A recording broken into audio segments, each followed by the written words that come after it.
مسلم league نون آزاد کشمیر میں اتحادی نہیں، اپنی حکومت بنائے گی۔ آزاد کشمیر انتخابات کے تیسرے مرحلے کے بعد پیپلز پارٹی نتائج کو تسلیم کر لے گی۔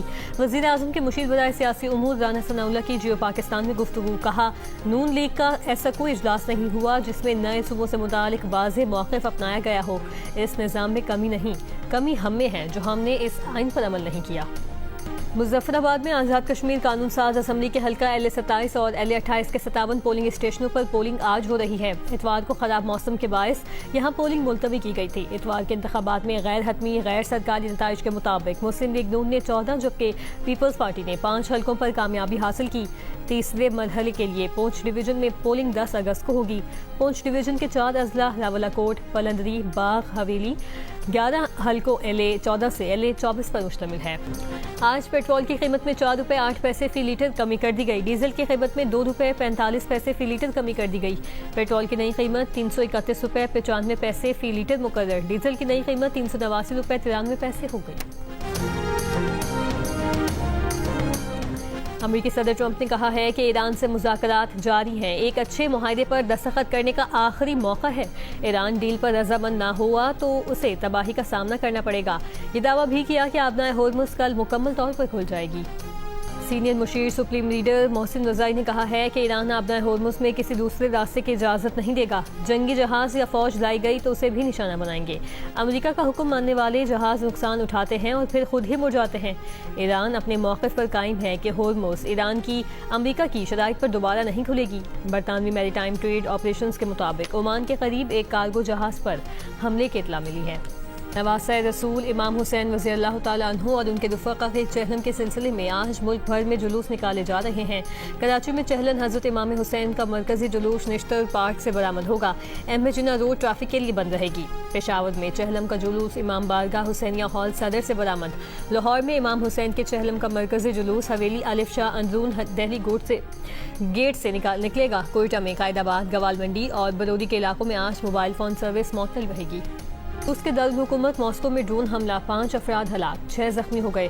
ڈرون حملے سے ویئر ہاؤس میں آگ لگ گئی۔ اس لیے T20 میچ میں پاکستان ویمن کا سری لنکا ویمن کے خلاف ٹاس جیت کر بالنگ کا فیصلہ۔ چیئرمین پیپلز پارٹی بلاول بھٹو زرداری نے کہا ہے کہ نون لیگ کے دوستوں کے لیے پیغام ہے کہ آپ کی الٹی گنتی شروع ہو چکی ہے۔ ویڈیو پیغام میں آزاد کشمیر کی ضلع باغ میں جلسے کا اعلان، کہا یہ صاف اور شفاف نہیں، دھاندلی والے الیکشنز تھے۔ اس سب کے باوجود عوام نے پیپلز پارٹی کو 9 انتخابی نشستوں پر کامیاب کرایا۔ میرپور اور مظفر آباد میں جو نشستیں چوری کی گئیں وہ آپ کو واپس دلوائیں گے۔ پیپلز پارٹی ہمت نہیں ہارتی، ہم پیچھے نہیں ہٹتے، میدان نہیں چھوڑتے۔ وزیر اطلاعات پنجاب اسما بخاری کا بلاول بھٹو زرداری کے بیان پر طنزیہ رد عمل، کہا کہ اف ہم ڈر گئے، اب کیا ہوگا۔ دہشت گردی کے خلاف جان کی قربانی دینے والے پولیس کے شہداء کو سلام۔ ملک بھر میں آج یوم شہداء پولیس منایا جا رہا ہے۔ صدر آصف علی زرداری نے یوم شہداء پولیس پر پیغام میں کہا ہے کہ پاکستان پولیس کے بہادر افسران اور جوانوں کی عظیم قربانیاں پوری قوم کے لیے باعث فخر اور ہر پاکستانی کے لیے قابل احترام رہیں گی۔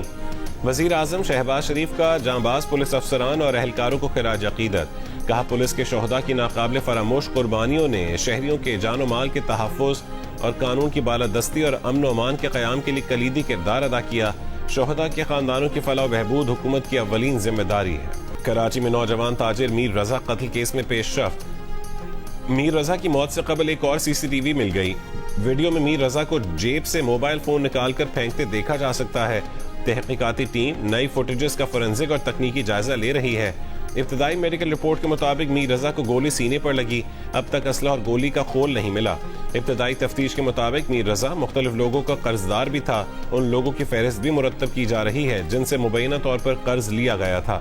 پولیس نے 12 افراد شامل تفتیش اور 15 کے بیانات ریکارڈ کر لیے ہیں۔ امام حسین علیہ السلام اور ان کے رفقا کے چہلم کی مناسبت سے آج ملک بھر میں جلوس نکالے جائیں گے۔ کراچی میں چہلم میں حضرت امام حسین علیہ السلام کا مرکزی جلوس نشتر پارک سے برآمد ہوگا۔ جلوس کی گزرگاہ کی طرف آنے والے راستے کنٹینر رکھ کر بند کر دیے گئے۔ ایم اے جناح روڈ ٹریفک کے لیے بند رہے گی. شاہراہ قائدین سے آنے والی ٹریفک کو کشمیر روڈ اور پیپلز چورنگی کی جانب منتقل کیا جائے گا. حسن اسکوائر سے آنے والی ٹریفک شاہراہ قائدین، سوسائٹی سگنل اور 3 ہٹی کے راستے لسبیلا چوک جا سکے گی.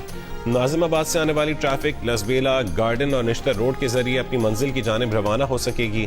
شارع فیصل سے آنے والی ٹریفک کو سوسائٹی سگنل کے ذریعے کشمیر روڈ کی جانب موڑا جائے گا، جبکہ صدر سے ٹاور جانے والی ٹریفک کو پریڈی اسٹریٹ اور آئی چندری گڑھ روڈ کی طرف بھیجا جائے گا. شوگر ملز مالکان چینی کے برآمد کے لیے ایک بار پھر متحرک ہو گئے. وزیر اعظم کو خط لکھ دیا. 5,85,000 ٹن اضافی چینی ایکسپورٹ کرنے کی اجازت کا مطالبہ. موقف اپنایا کہ اگلے سیزن میں بھی ضرورت سے زائد 80 لاکھ میٹرک ٹن چینی پیدا ہوگی. اسٹریٹجک ذخائر میں موجود سٹاک کرشنگ سیزن شروع ہونے کے 1 مہینے کے اندر برآمد کیا جائے. کوئٹہ سے پشاور جانے والی جعفر ایکسپریس آج معطل کر دی گئی. ریلویز حکام کے مطابق پشاور آنے والی جعفر ایکسپریس جیکب آباد تک محدود رہے گی. ٹرین سروس ریلوے ٹریک کی مرمت کے سلسلے میں معطل کی گئی ہے.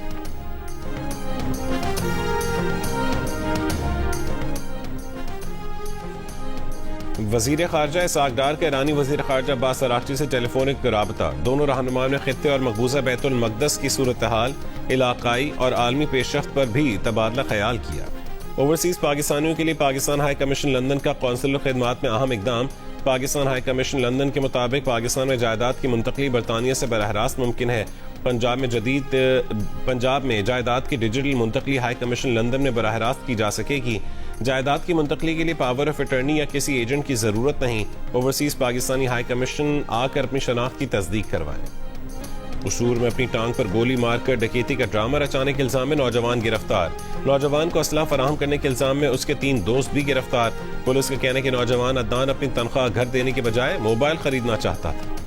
Pakistan electronic media regulator authority نے 2 سال کے دوران نشریاتی مواد اور تنخواہوں سے متعلق 637 شکایات نمٹا دیں. پیمرا ہیڈ کوارٹرز اسلام آباد میں منعقدہ 121ویں اجلاس میں شکایات کونسل کی سفارشات پر عمل درآمد کی صورتحال کا جائزہ لیا. اجلاس کو 2 سال کے دوران زیر التوا شکایات پر بریفنگ بھی دی گئی. اور آزادی کے رنگ جیو نیوز کے سنگ جشن آزادی منائیں، دنیا بھر کو دکھائیں. آپ اس سال یوم آزادی کس طرح منا رہے ہیں؟ 10 سیکنڈ کی ویڈیو یا تصاویر ہمیں بھیجیں. اپنا پسندیدہ ملی نغمہ گا کر ویڈیو بھیجیں، ہم نشر کریں گے. ہمارا نمبر آپ کی اسکرین پر ہے.